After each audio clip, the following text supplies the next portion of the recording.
Bismillahirrahmanirrahim. Assalamualaikum warahmatullahi wabarakatuh. Alhamdulillahilladzi hadana li hadza wa ma kunna linahtadiya laula an hadanallah. Asyhadu an la ilaha illallah wahdahu la syarikalah lahul mulk wa lahul hamd wa huwa ala kulli syai'in qadir. Wa asyhadu anna Muhammadan abduhu wa rasuluhu alladzi la nabiyya wa la rasula ba'dah. Asbahna ala fitratil Islam wa kalimatil ikhlas wa ala dini nabiyina Muhammadin sallallahu alaihi wasallam wa ala millati abina Ibrahim hanifa wa ma kana minal musyrikin. Alhamdulillahirabbil alamin. Ibu-ibu Majelis Taklim Raudhatul Jannah yang dimuliakan oleh Allah Subhanahu wa taala. Salah satu doa kita sudah diijabah oleh Allah. Allahumma barik lana fi Rajab wa Sya'ban wa ballighna Ramadan. Diijabah oleh Allah. Ya Allah, berkahi kami di bulan Rajab dan bulan Sya'ban dan pertemukan kami dengan bulan Ramadan. Alhamdulillah. Ibnu Rajab Al-Hambali beliau pernah berkata, qala ba'dus salaf, sebagian ulama salaf generasi dahulu itu berkata, kanu yad'una Allah sittata asyhurin ayyuballighahum Ramadan. Mereka berdoa kepada Allah selama 6 bulan supaya dipertemukan dengan bulan Ramadan. Wa kanu yad'unahu sittata asyhurin ayyataqabbalahu minhum. Setelah berdoa 6 bulan minta ketemu Ramadan, Allah berikan ketemu Ramadan. 6 bulan setelah Ramadan mereka berdoa semoga amal ibadahnya selama bulan Ramadan diterima oleh Allah. Nah, ini menunjukkan bahwasanya orang-orang salih dulu itu hidupnya hanya menunggu Ramadan saja, Bu. Kalau kita nunggu Lebaran ya, Bu ya. Nah, karena di situ momen beli baju baru, buat kue, hari megang ya Bu ya. Yang paling membahagiakan itu THR-nya cair. Nah, itu yang kita tunggu. Tapi ulama-ulama dulu yang ditunggu adalah, ya Allah, 6 bulan sebelum Ramadan tolong pertemukan kami dengan Ramadan. Setelah ketemu Ramadan, 6 bulan berikutnya, ya Allah, semoga semua amal ibadah kami diterima selama bulan Ramadan. Nah, itu yang sangat kita butuhkan. Baik, ibu-ibu semua yang dirahmati oleh Allah Subhanahu wa taala, tadi sudah disampaikan di awal bahwa durasinya 40 sampai 50 menit. Kemudian ibu-ibu nanya kepada saya, kemudian saya balik nanya ke ibu-ibu ya Bu ya. Nah, ini kalau ibu nanya ke saya susah-susah, saya juga nanya ini susah nanti Bu. Balas dendam saya. Baik, ibu-ibu semuanya, alhamdulillah saya datang kedua kalinya di majelis kita ini. Kemarin sudah datang di pertemuan pertama, walaupun cuma 5 orang ya Bu ya kemarin itu. Karena hujan, pas saya datang itu hujan, jadi 5 orang. Gak apa-apa, ini kali kedua saya datang, alhamdulillah udah penuh. Nah, semoga pertemuan kita hari ini diridai oleh Allah Subhanahu wa taala. Ibu-ibu cinta sama Rasulullah? Rindu sama Rasulullah? Sayang sama Rasul? Nah, ada cita-cita kepingin berada satu surga sama Rasulullah? Ada. Nah, kalau memang ada, banyak-banyak bersalawat kepada beliau, minta keadilan Allah di hari akhir nanti. Semoga Allah izinkan kita semua berada di dalam surga yang sama bersama baginda Nabi sallallahu alaihi wasallam. Nah, kita hari ini akan belajar nasihat Nabi terkait bulan Ramadan. Sebenarnya ini cocok kita sampaikan di awal, tapi ini karena kita sudah berada di pertengahan. Hari ini ada yang puasa 16 hari, ada yang 15 hari. Enggak apa-apa. Ustaz, mana yang benar? 15 hari atau 16 hari? Dua-duanya benar. Yang enggak benar, yang enggak puasa.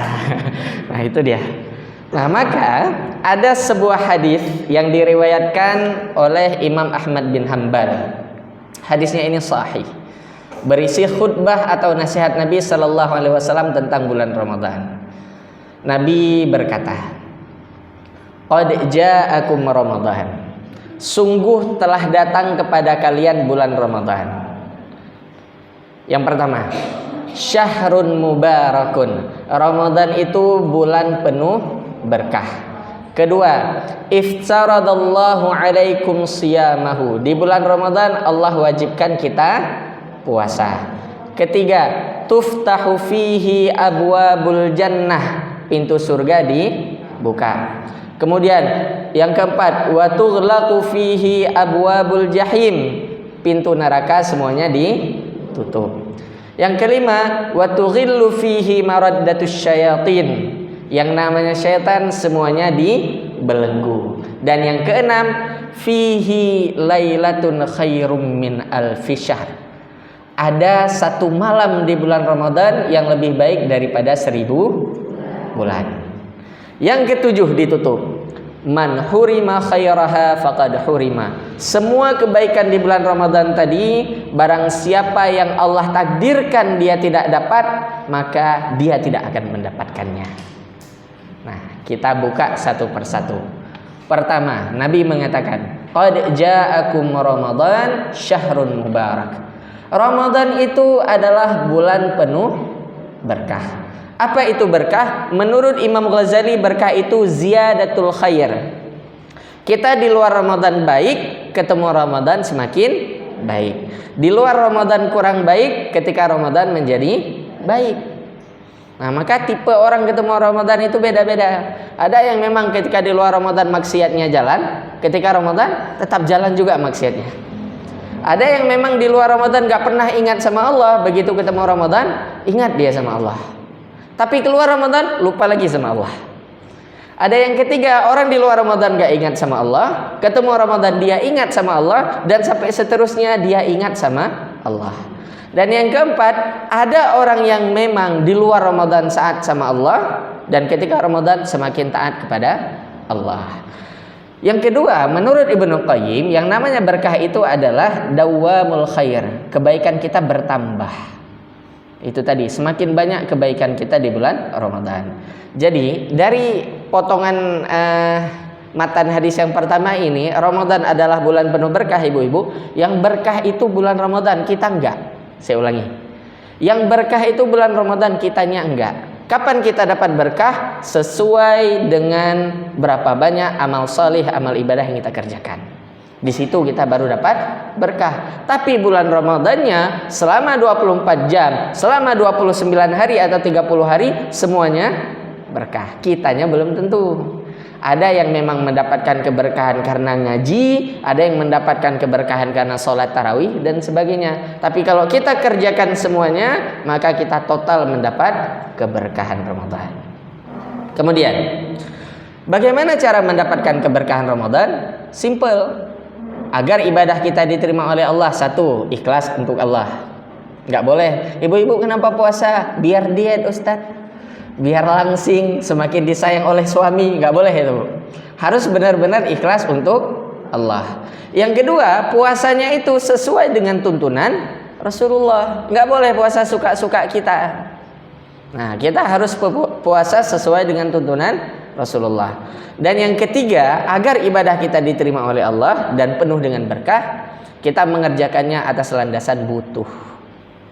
Jadi kalau landasannya itu butuh, bukan suka-suka kita, tapi harus dikerjakan karena kita butuh. Nafas itu keharusan atau kebutuhan, Bu? Bernafas butuh kan? Jadi kalau kita nggak bernafas, hidup nggak? Enggak. Maka nafas itu kebutuhan. Maka kita menjadikan juga Ramadan itu sebagai kebutuhan ketika kita beribadah di dalamnya. Oke, ini sekilas pandang tentang Ramadan. Ini saya baca aja. Hukum puasa Ramadan, hukumnya apa, Bu? Haram. Haram atau wajib? Haram. Haram bagi yang ya nggak boleh puasa. Perempuan haid wajib atau haram? Haram. Nah, tapi hukum dasarnya adalah wajib. Kemudian, siapa aja yang wajib berpuasa? Islam, balik, berakal, kemudian sehat. Satu lagi, orang yang mukim, berada di tempat. Nah, jadi kalau kita musafir, lagi main ke Malaysia 1 minggu, nggak puasa nggak apa-apa. Nah, nanti ada pembahasannya sendiri insya Allah. Ustadz, sekarang kan musafirnya pakai pesawat. Nah, boleh nggak kami puasa? Boleh-boleh aja. Tapi lebih bagus kalau tidak puasa. Nah, ini kembali ke kita masing-masing. Kemudian, ada hal-hal yang membatalkan puasa. Contohnya, makan atau minum secara sengaja. Nah, jangan sampai kita makan dan minum secara tidak sengaja, itu sah-sah saja. Tapi kalau tidak sengajanya, Ustadz saya nggak sengaja tadi makan, alhamdulillah habis 3 piring, air 1 galon. Nah itu udah bukan nggak sengaja lagi, itu udah nggak waras namanya. Jadi tidak sengaja itu karena memang ya benar-benar lupa. Nah makanya kenapa kita diajarkan banyak puasa di bulan Sya'ban, supaya terbiasa di bulan Ramadan. Kemudian muntah dengan sengaja itu membatalkan puasa. Kalau cuman mual-mual biasa masuk angin nggak apa-apa. Tapi kalau ngambil pulpen spidol masukkan ke mulut, nah itu nggak boleh. Dimasukkan jarinya sampai benar-benar muntah. Nah secara sengaja ini tidak diizinkan. Kemudian, nah ibu-ibu mohon maaf, pernah ngerasain 5 menit menjelang berbuka tiba-tiba haid? Pernah ngerasain bu? Ibu puasa kan dari subuh, 5 menit lagi azan nih, udah taruh takjil di depan. Begitu duduk, ya Allah, udah datang tamunya Allah. Gimana rasanya bu?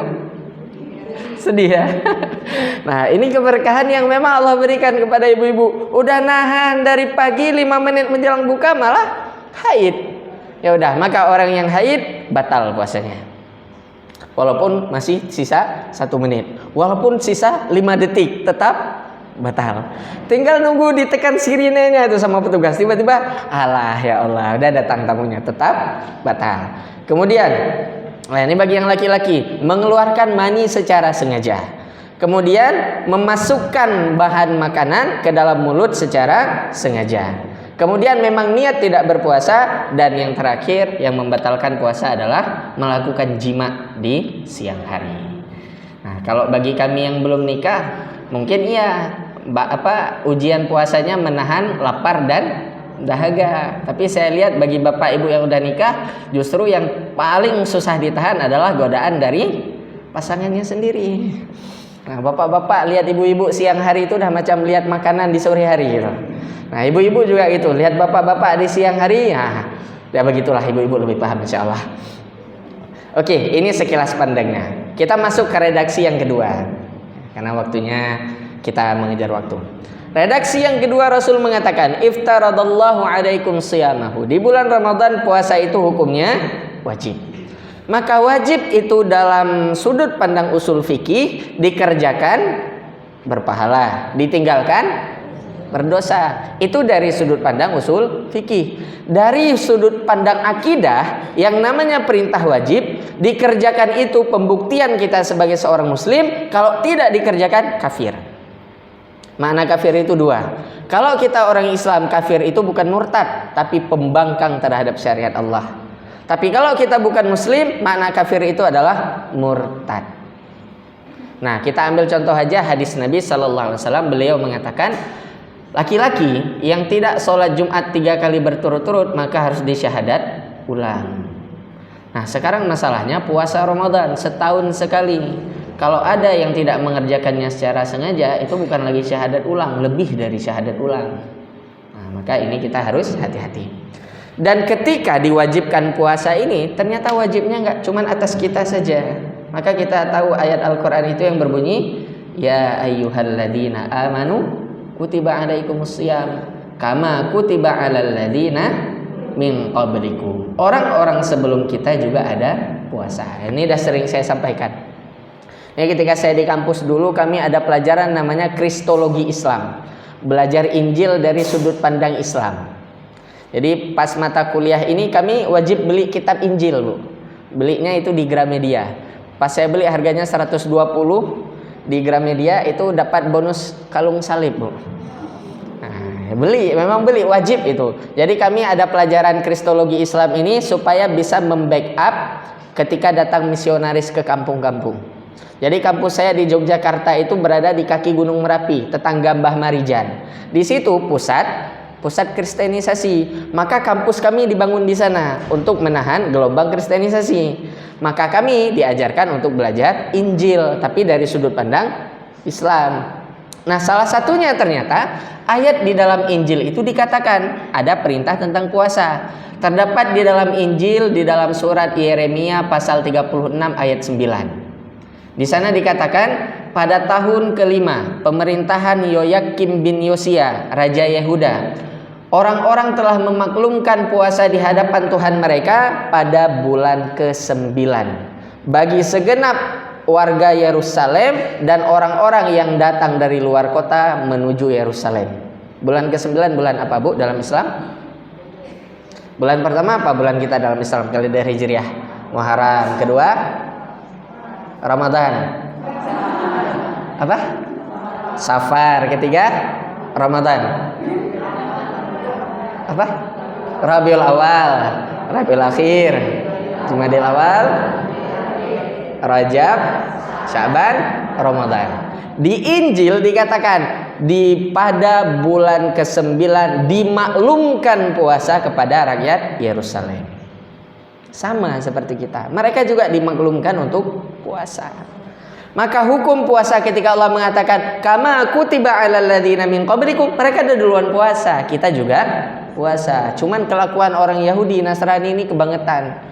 Orang Nasrani itu puasanya 30 hari tambah 10 hari, 40 hari.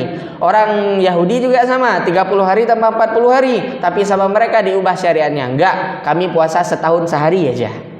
Yaitu ketika hari di mana Allah menenggelamkan Fir'aun. Jadi kalau kita puasa setahun sekali berarti seperti Yahudi. Nah, setahun sehari cuman puasa. Nah, kalau kita umat Islam udah diatur pada bulan Ramadan kita puasa. Ini sudah diwajibkan. Maka di bulan Ramadan ini ketika diwajibkan puasa, setidaknya syariat puasa itu tahun kedua Hijriah, Bu. Nabi 2 tahun berada di Madinah baru turun syariat puasa. Dan ketika syariat puasa itu terjadi, ada syariat yang terjadi pada tahun kedua Hijrah itu berurutan. Ada yang tahu, Bu? Pertama syariat pindah kiblat. Sebelumnya kiblat kita kemana? MTRJ, Baitul Maqdis. Kemudian Nabi minta qad nara taqalluba wajhika fis sama. Falan walliyannaka qiblatan tardaha fawalli wajhaka syatral masjidil haram. Nabi Muhammad itu lihat ke langit tiap hari. Maka Allah tahu ternyata Nabi menghendaki kiblatnya dipindah dari Baitul Maqdis ke Masjidil Haram. Maka Allah bilang fawalli wajhaka syatral masjidil haram. Itu syariat pertama. Syariat yang kedua itu adalah syariat zakat. Syariat yang ketiga adalah syariat puasa, kemudian syariat perang. Itu terjadi di tahun yang sama. Maka ketika diwajibkan puasa Ramadan, itu kita bareng dengan syariat pindah kiblat, syariat zakat, dan syariat perang. Nah, ini dia hukum dari wajib. Dan dari sini kita belajar nilai-nilai puasa. Ketika Allah sudah mewajibkan, yang pertama nilai tauhid, nilai puasa itu, yaitu nilai kepatuhan total kita kepada Allah. Ketika Allah mengatakan kutiba alaikumusiyam, maka kita tugasnya mengatakan sami'na wa ta'na. Yang kedua, nilai puasa itu mengajarkan kita namanya nilai at-taisir. Ketika Allah mewajibkan puasa, maka sifat dari puasa itu adalah memberikan kemudahan. Semua ibadah dalam Islam itu memberikan kemudahan. Contoh yang paling sederhana saja, sholat. Gak bisa berdiri, duduk. Gak bisa duduk, berbaring. Berbaring gak bisa banyak gerak, cukup dengan isyarat. Gak bisa dengan isyarat, kedip mata saja. Gak bisa kedip mata lagi, disolatkan. Jadi ibadah solat itu Allah kasih kemudahan. Bahkan saya yang sudah setua ini, bukan, kadang-kadang gak sanggup berdiri, saya solatnya duduk karena saya sakit. Saya ada sakit di mana yang Ibu Ramawati yang tahu, yang menyebabkan saya kadang-kadang nggak bisa saya berdiri lama itu. Maklum faktor usia, Ibu ya. Jadi kadang-kadang saya harus sholat dalam keadaan duduk. Dan itu indahnya syariat kita. Pun demikian di puasa. Di puasa itu ada kemudahannya. Tadi saya bertanya, ada orang yang memang wajib dia puasa, ada yang memang tidak wajib, bahkan haram hukumnya puasa. Siapa orang yang boleh tidak berpuasa, tapi dengan syarat dia harus mengganti di hari yang lain atau qadha puasa? 1, orang sakit. 2, musafir. 3, wanita haid. 4, nifas. Ada orang yang memang nggak bisa berpuasa dan dia tidak harus mengqadha, tapi cukup bayar fidyah. Siapa aja? Orang tua udah nggak bisa puasa lagi, baru puasa 2 menit meninggal ya.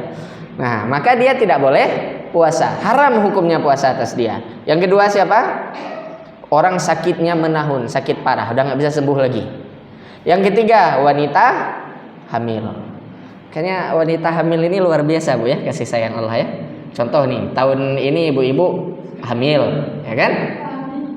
Ada yang hamil, Bu? Gak ada ya. Oke. Tahun ini hamil, ya kan? Qadarullah. Mengandung berapa bulan, Bu? 9 bulan, ya kan? Tahun ini Ustadz saya hamil tahun ini. Yes, gak puasa. Cukup bayar fidyah, ya kan? Maka begitu nanti lahiran, tahun depan hamil lagi, Bu. Setahun sekali. Maka ada 2 tahun dia tidak puasa. Tahun ketiga hamil lagi. Udah 3 tahun gak puasa. Kayak ibu-ibu kalau gak puasa hamil aja, Bu. Nah, ini orang yang hamil, maka dia tidak boleh berpuasa, dia bayar fidyah. Kemudian ditambah yang tidak boleh puasa bayar fidyah, yaitu wanita menyusui. Nah, menyusui ini banyak pro dan kontra. Ustadz, nggak apa-apa, saya puasa aja, saya sanggup dan sebagainya. Nggak boleh, karena ASI itu harus bergizi, dan gizi datangnya dari makanan. Maka anak kalau diberikan ASI-ASInya nggak bergizi, kasihan anaknya nanti. Maka kalau ibu-ibu sedang menyusui tidak boleh berpuasa. Dan yang terakhir, orang yang memang kerjanya berat sekali. Nah, ini pernah saya dapat kasus ketika saya berada di Pekalongan. Itu jamaahnya di Kecamatan Bandung namanya. Itu memang TKI semua, Bu. Mereka yang buat marmer, marmer di Jepang rata-rata. Jadi mereka kerjanya itu non-stop. Mereka sering bertanya, Ustadz boleh nggak berpuasa? Kami tidak puasa. Saya bilang boleh, cukup bayar fidyah saja. Nah, yang ketiga, tadi yang pertama nilai tauhid, yang kedua nilai kemudahan, yang ketiga nilai maslahat. Puasa ini mengandung maslahat, tidak boleh mengandung madarat. Artinya, puasa yang kita laksanakan harus mendatangkan kebaikan kepada kita, bukan mendatangkan kesengsaraan buat kita. Jadi hadisnya itu, ibu-ibu semuanya, hadis Abdullah bin Amr. Dia itu pernah bilang gini. Ini hadis sahih. Aku bersumpah demi Allah, aku akan berpuasa seumur hidupku. Dan aku bersumpah demi ayah dan ibuku, aku tidak akan pernah membatalkan puasaku seumur hidup. Artinya dia tiap hari berpuasa. Jadi berita itu sampai ke telinga Nabi. Nabi nanya, apakah benar engkau berkata demikian? Dia berkata, iya wahai Rasulullah. Lalu Nabi bilang, jangan lakukan hal itu. Terus bagaimana Rasulullah? Puasa 3 hari, puasa 1 hari, 3 hari nggak usah puasa. Abdullah jawab, saya kuat Rasulullah, lebih dari itu pun saya kuat. Lalu saat itu Nabi bilang, kalau gitu puasa 2 hari, puasa 1 hari, 2 hari nggak usah puasa. Dia bilang, Rasulullah lebih dari itu juga saya kuat. Lalu Nabi bilang, ya udah puasa 1 hari, 1 hari nggak puasa. Ini puasanya Nabi Daud. Dia bilang, wahai Rasulullah lebih dari itu pun saya kuat. Maka saat itu Nabi berkata, jangan lakukan. Karena sebaik-baik amal ibadah adalah yang seperti ini, yaitu yang tidak memberatkan diri kita sendiri. Jadi kalau puasa itu justru memberatkan diri kita, ini bukan puasa namanya. Maka ini nilai ketiga yang mengandung di dalam puasa kita, yaitu nilai maslahat. Yang keempat nilai wasatiyah, yaitu nilai moderat. Moderatnya apa? Kita harus seimbang antara urusan dunia dengan urusan akhirat. Maka ibu-ibu ketika kita puasa, mohon maaf saya katakan, nggak boleh kita terlalu fokus ibadah tok, itu nggak boleh. Kerja itu tetap harus. Ini ibu-ibu ada yang pakai seragam, Bu ya. Nah, habis kajian pasti berangkat kerja kan, Bu? Nah, itu harus. Jadi kita ikut kajian, ngaji, sholat tarawih, tadarus, sholat malam dan sebagainya, itu bagus. Tapi tetap kerja untuk urusan dunia wajib. Nggak boleh seandainya kita lupakan urusan dunia kita. Dan ini hadisnya hadis siapa? Hadis Anas bin Malik. Kita pernah dengar hadis ini. Datang 3 sahabat Nabi ke rumah Nabi. Saat itu mereka bertanya kepada Aisyah, gimana sih amal ibadah Rasulullah? Dicerita gini. Setelah dicerita, 3 orang ini bilang, kita sama Nabi levelnya masih jauh ya. Iya. Lalu salah satu dari mereka bilang, supaya saya bisa mengejar level ibadahnya Nabi, demi Allah saya bersumpah, mulai besok saya akan sholat malam dan tidak tidur sedetik pun. Dia sholat malam terus. Sahabat yang kedua bilang, agar saya bisa mengejar level ibadahnya Nabi, saya akan puasa sepanjang tahun, tidak ada hari tidak puasa. Sahabat yang ketiga bilang, demi Allah, supaya saya bisa mengejar levelnya Nabi, saya tidak akan mendekati wanita, saya nggak mau nikah. supaya bisa ibadah sama Allah. Dan didengar oleh Nabi. Nabi nanya, benar kamu bilang demikian? Iya. Benar kamu bilang demikian? Iya. Benar kamu bilang demikian? Iya. Lalu Nabi bilang, jangan lakukan. Aku adalah orang yang paling taat kepada Allah, tapi aku sholat malam juga tidur, kata Nabi. Aku puasa, tapi ada hari di mana tidak puasa. Dan aku adalah orang yang memiliki istri, juga memiliki anak. Nah, ini namanya moderat. Jadi ibu-ibu, nggak boleh pikiran kita itu hanya berpikir akhirat saja. Akhirat memang tujuan, tapi urusan dunia tidak boleh dilupakan. Paham ya Bu ya? Ini jangan sampai nanti ibu-ibu bilang saya liberal pula. Ustadz nih ngajarin kita ngejar dunia. Enggak seperti itu. Maksudnya itu jangan lupakan. Saya bahkan ngajarin adik-adik itu, kalau yang di komunitas dakwah saya bilang kalian harus kaya. Kenapa? Kalau kalian kaya, kalian lebih besar dampak kebaikannya daripada yang miskin. Mohon maaf. Kalau kalian kaya taat sama Allah, dampak kalian menyebarkan kebaikan itu lebih didengar sama orang. Jadi jangan pernah menjadi muslim yang miskin. Saya bilang, gak apa-apa Ustadz, saya miskin aja, yang penting saya ibadah sama Allah. Jangan gitu cara pikirnya, saya bilang. Kita harus tetap mengejar dunia, tapi orientasinya untuk akhirat. Oke, itu dia pelajarannya. Kemudian potongan hadis yang ketiga, tuftahu fihi abwabul jannah. Di bulan Ramadan pintu surga dibuka semuanya. Bu, ada berapa surga kita, Bu? 4. 24. 8. Apa-apa aja? Daus. Surga Firdaus. Apa lagi? Oke, selesai. Terima kasih. Nah, jadi kita surga. Surga ini dibuka semua oleh Allah Subhanahu wa taala di bulan Ramadan. Ada satu nanti pintu surga yang dikhususkan untuk orang puasa, namanya Ar-Rayyan. Nah, perhatikan ya Bu ya.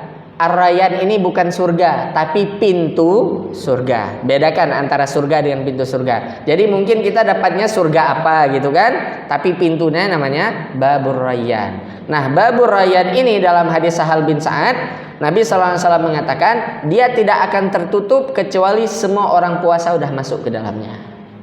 Nah, jadi kita nggak perlu gedor-gedor nanti.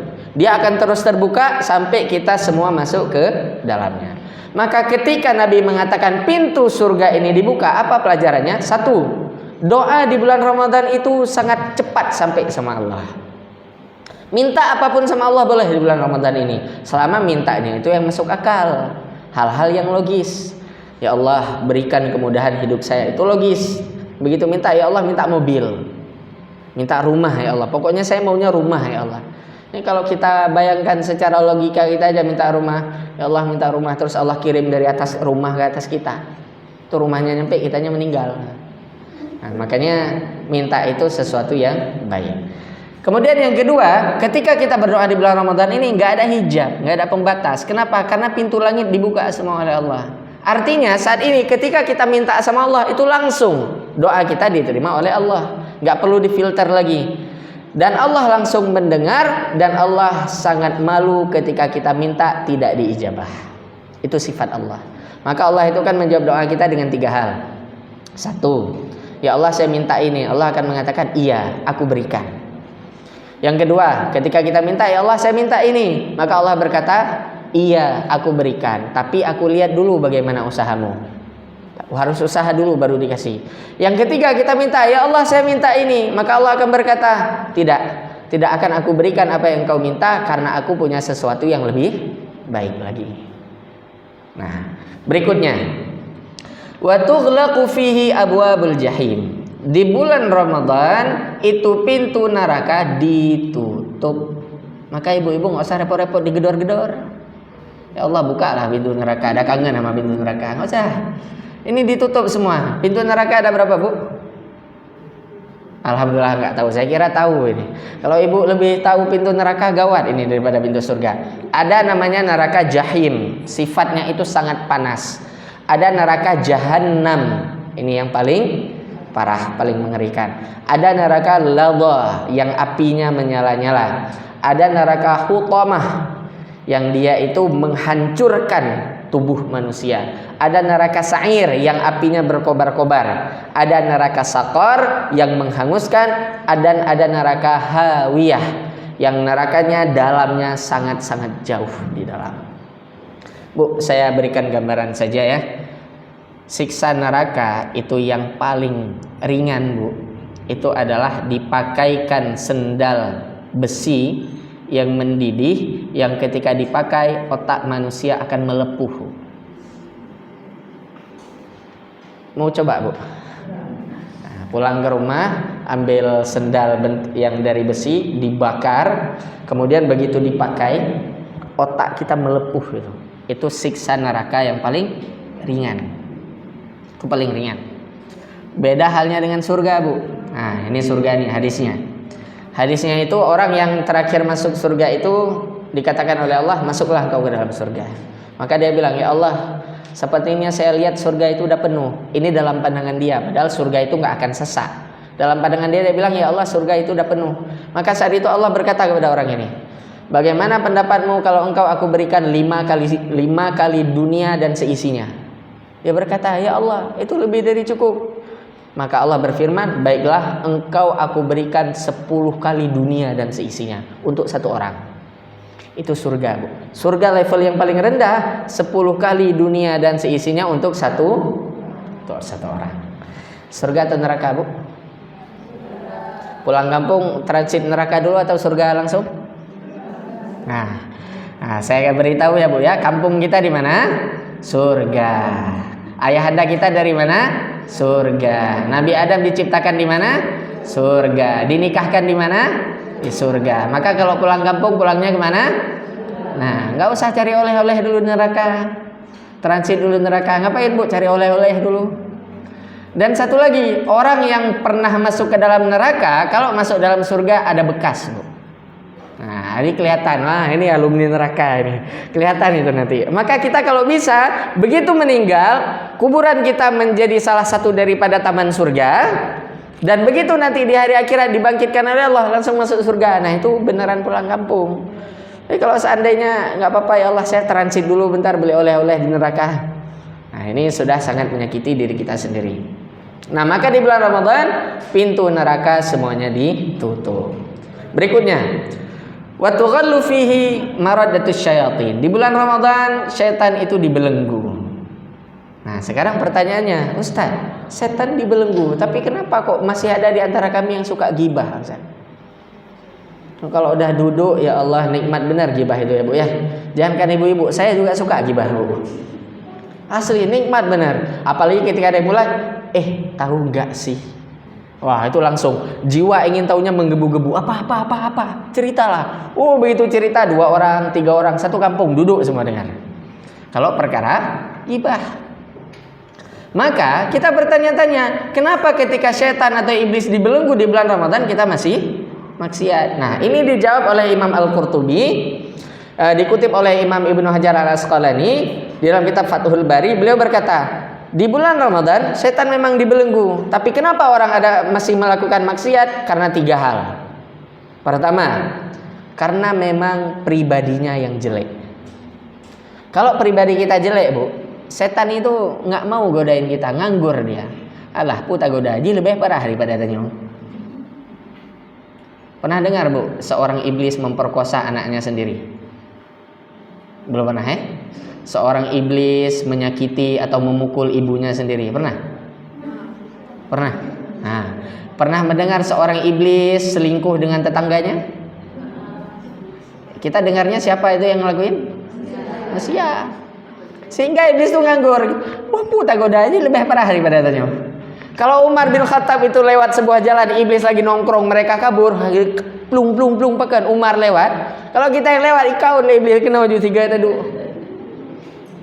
Karena memang pribadi jelek. Kalau pribadi kita yang jelek, ketemu Ramadan nggak ketemu Ramadan, tetap maksiat. Nah, inilah kenapa saya katakan hidayah itu mahal, Bu. Hidayah itu mahal, nggak dijual. Hidayah itu nggak bisa diwariskan. Bapaknya ustadz, anaknya tukang begal. Bisa jadi itu. Ibunya ustazah, anaknya perampok. Bisa terjadi. Kenapa? Karena hidayah nggak bisa diwariskan. Keimanan nggak bisa diwariskan. Itu semuanya datang dari Allah. Kalau pribadi kita ada jelek, mau gimana pun tetap jelek. Kecuali datang hidayah dari Allah. Itu yang pertama. Yang kedua, karena memang kita sudah punya kebiasaan yang tidak baik. Kalau tadi memang hati kita, tabiat kita yang tidak baik, kalau ini memang kebiasaan kita udah nggak baik. Jadi perilaku kita itu adalah perilaku yang memang tidak baik. Di luar Ramadan seperti itu, ketika Ramadan juga seperti itu. Dan yang terakhir, kenapa di bulan Ramadan masih banyak orang bermaksiat? Memang syaitan-syaitan yang tidak kasat mata itu tidak menggoda kita, tapi syaitan-syaitan dari golongan manusia itu menggoda kita. Ya itu tadi, kita nggak ada niat mau gibah kan, tapi ada teman kita yang malah ngajak gibah, itu setan tuh. Jadi Bu, kalau seandainya ada teman yang ngajak gibah, itu langsung pegang kepalanya, a'udzubillahi minasyaitonirrajim. Kenapa? Saat itu dia lagi jadi setan gitu. Nah, makanya hati-hati. Setan memang sudah dibelenggu, tapi kalau hati kita jelek, kebiasaan kita jelek, dan juga tadi ada teman yang kelakuannya macam setan, ya inilah yang menyebabkan kita masih bermaksiat kepada Allah. Berikutnya, nah ini udah hampir habis. Fihi lailatun khairum min alfi syahr. Di bulan Ramadan ada satu malam yang lebih baik daripada 1000 bulan. Nah, ini yang kita hafal ayatnya, inna anzalnahu fi Lailatul Qadar. Jadi kita tahu asbabun nuzulnya, orang-orang dulu usianya panjang-panjang ya Bu ya, ratusan tahun bahkan sampai ribuan tahun. Kalau kita umat Nabi Muhammad umurnya berapa? 60 tahun. Ibu-ibu umurnya berapa nih Bu? 12 ya? Atau 20 tahun. Ini saya lihat rata-rata umurnya 25 tahun ini. Maka umur umat terdahulu itu panjang, sehingga mereka kalau beribadah sama Allah juga lebih lama. Nah, maka Allah sayang sama umat Nabi Muhammad. Kalian gak perlu usia panjang, gak perlu beribadah lama, cukup cari malam Lailatul Qadar saja, maka ibadah kalian seperti 1000 bulan. Kurang enak apa lagi? Nah, pertanyaannya adalah, ini kan dikasih misi kan oleh Nabi, cari malam Lailatul Qadar. Pertanyaannya, kapan terjadi Lailatul Qadar, Bu? Malam ganjil. Malam ganjil kapan? 10 terakhir. Biasanya 10 terakhir masjid makin ramai atau makin sepi? Nah, itu dia. Jadi sifat dari Lailatul Qadar ini rahasia, misteri. Nabi nggak pernah ngasih tanda-tandanya. Ada yang ngasih tanda, contohnya siapa? Ibnu Abbas. Tapi tanda-tanda ini nggak valid. Hadis Ibnu Abbas ini aja dhaif. Tanda dari Ibnu Abbas apa kata beliau? Lailatul Qadar itu salah satu tandanya adalah malam itu menjadi malam yang tenang. Di kita nggak bisa malam tenang, itu mercon ya. Yang pertama. Yang kedua, kata Ibnu Abbas, ketika Lailatul Qadar itu cuacanya tidak panas, tidak dingin. Kita panas atau dingin, Bu? Panas. Sama rumah sakit ya adanya. Yang ketiga, kata Ibnu Abbas, ketika terjadi Lailatul Qadar, paginya sinar matahari itu redup, warnanya kemerah-merahan. Sinar matahari kita kuning warnanya, panasnya luar biasa. Kalau kita mengikut pada tanda-tanda ini, oh, hana Lailatul Qadar malam berarti. Gara-gara kita berfokus kepada tanda. Maka Nabi itu tidak pernah memberitahu kapan terjadi Lailatul Qadar, apa tandanya, kapan terjadinya. Cuman beliau mengatakan 10 terakhir. Antara ganjil dan genap kita juga nggak tahu. Contoh nih, yang Muhammadiyah malam ini adalah malam 17. Yang pemerintah malam ini malam 16. Mana yang Lailatul Qadar? Kalau seandainya nanti malam Lailatul Qadar. Yang Muhammadiyah malam ganjil, yang pemerintah malam genap. Nggak tahu kan kita? Nah, itulah sifat dari Lailatul Qadar, nggak akan tahu. Tapi satu yang pasti dari Lailatul Qadar adalah dia pasti terjadi. Dan ketika Lailatul Qadar terjadi, dia akan melewati kita semuanya. Pertanyaannya, ketika Lailatul Qadar lewat, kita ngapain? Ada yang ketika Lailatul Qadar lewat lagi di Suzuya, diskon ya Bu ya. Diskon baju lebaran. Dan hebatnya lagi, Lailatul Qadar itu memang ditetapkan oleh Allah dan Rasulnya terjadi di 10 malam terakhir. Karena Allah tahu 10 malam terakhir itu niat untuk iktikaf itu udah mulai berkurang. Niat sholat tarawih itu udah berkurang. Model datang ke masjid atau ke musola nanya dulu, "Soimum dek malam." Tengkunya imum, oh lepas saja. Apakah hadrib gede imum katanya? Kita kan suka model imam yang model Al-Fatihah sekali nafas ya Bu ya. Kemudian ayatnya ayat pamungkas Qul huwallahu ahad. Begitu imamnya Alif Lam Mim. Hana rencana wo sang malamnya. Itu begitu salam, assalamualaikum warahmatullah, assalamualaikum warahmatullah, langsung pulang ke rumah. Yang kasihan imamnya, selesai salam lihat belakang jamaahnya hilang semua. Itu 10 malam terakhir. Begitu mau ke masjid nanya dulu imamnya siapa. Oh imamnya Tengku Fulan. Oh nya mantap peken 20 rakaat 7 menit kayaknya. 11 rakaat 2 menit kayaknya. Nah itu banyak. Dan ketika 10 terakhir itu kita udah mulai goyah. Yang ibu-ibu goyahnya di mana? Baju lebaran anak-anak, baju lebaran ibu-ibunya, kue lebarannya, lagi memutuskan buat lontong atau enggak lebarannya, masak rendang atau kari. Itu udah kepikiran semuanya. Maka disitulah terjadi Lailatul Qadar.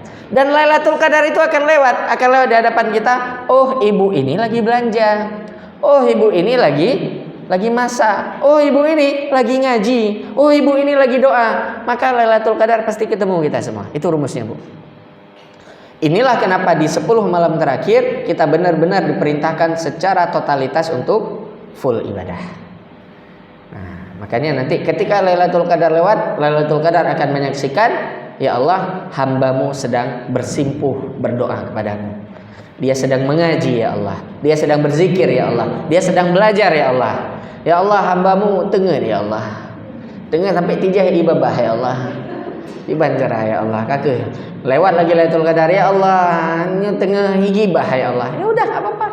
Berarti memang seperti itu takdirnya kita ketemu Lailatul Qadar. Nah ini kembali kepada diri kita masing-masing. Penutup. Man hurima khairaha faqad hurima. 6 kebaikan yang ada di bulan Ramadan tadi, mulai dari bulan yang penuh berkah sampai dengan adanya malam Lailatul Qadar, Rasul bilang, barang siapa yang tidak mendapatkan salah satunya, maka dia tidak akan mendapatkan apapun. Artinya ibu-ibu, dengan semua keberkahan Ramadan yang disampaikan oleh Nabi tadi, ada orang yang gak mendapatkan keberkahannya. Ada orang yang memang tidak mendapatkan kebaikan Ramadan. Dan kita takut kita di sini. Ramadan lewat gak jadi apa-apa. Ramadan lewat tidak terbentuk pribadi yang baru. Ramadan lewat masih gini-gini aja. Ramadan lewat kita masih ya udahlah gini aja. Besok Ramadan ya gini lagi. Tidak ada perkembangan apapun. Maka ibu-ibu, nasihat penutup saya adalah gak perlu nangis kalau Ramadan itu sudah akan berakhir. Ini kan udah tengah perjalanan kita, Ibu ya. Kita mulai sedih, kita mulai galau. Ya Allah, Ramadan tinggal setengah perjalanan lagi. Gak perlu sedih. Yang kita sedihkan adalah ketika Ramadan nanti terjadi lagi, kita masih hidup gak saat itu. Dan yang kita sedihkan lagi adalah ketika nanti Ramadan ini masih ada tersisa waktunya, kita masih diberikan gak kesempatan untuk bertobat sama Allah. Susah, Bu, susah benar. Kita kalau menghitung orang yang bukan berarti yang datang ke masjid itu udah pasti baik ya Bu ya. Kalau kita menghitung orang yang memang full beribadah di bulan Ramadan sama yang memang sekedar euforia menikmati indahnya bulan Ramadan, itu lebih banyak orang yang euforia daripada yang memang benar-benar total untuk ibadah Ramadan.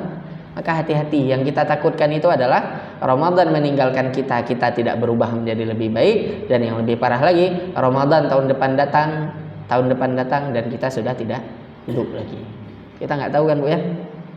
Di ruangan ini aja kita nggak tahu kapan, di mana, bagaimana cara Allah mencabut nyawa kita, kan kita nggak tahu ya Bu ya. Bisa jadi ibu-ibu duluan, saya belakangan, kita nggak tahu juga. Atau ibu-ibu mau duluan, nggak mau Bu. Kalau bagian meninggal Ustadz aja duluan Ustadz ya. Nah kita nggak pernah tahu. Nah, maka seandainya kita tahu Ramadan ini menjadi Ramadan terakhir kita, mungkin kita akan benar-benar bersungguh-sungguh. Lagi-lagi sifat dari kematian itu kita tidak pernah tahu kan, sifatnya rahasia. Baik ibu-ibu semuanya, pas jam 10. Berarti 45 menit sudah saya sampaikan materinya. Ya kan Bu kan? Udah pas 45 kan? Kelamaan ya? Enggak, kalau enggak pun udah habis waktunya. Udah 45 menit. Nah setelah ini ada sesi tanya jawab ya. Nah baik ibu-ibu semuanya, saya kira ini yang bisa saya sampaikan terkait nasihat atau khutbah Rasul Sallallahu Alaihi Wasallam di bulan Ramadan. Semoga bisa menjadi tambahan wawasan dan menjadi bahan renungan bagi kita semuanya. Lebih dan kurangnya saya mohon maaf. Billahi fi sabilil haq fastabiqul khairat. Subhanakallahumma wa bihamdika asyhadu an la ilaha illa anta astaghfiruka wa atubu ilaik. Assalamualaikum warahmatullahi wabarakatuh.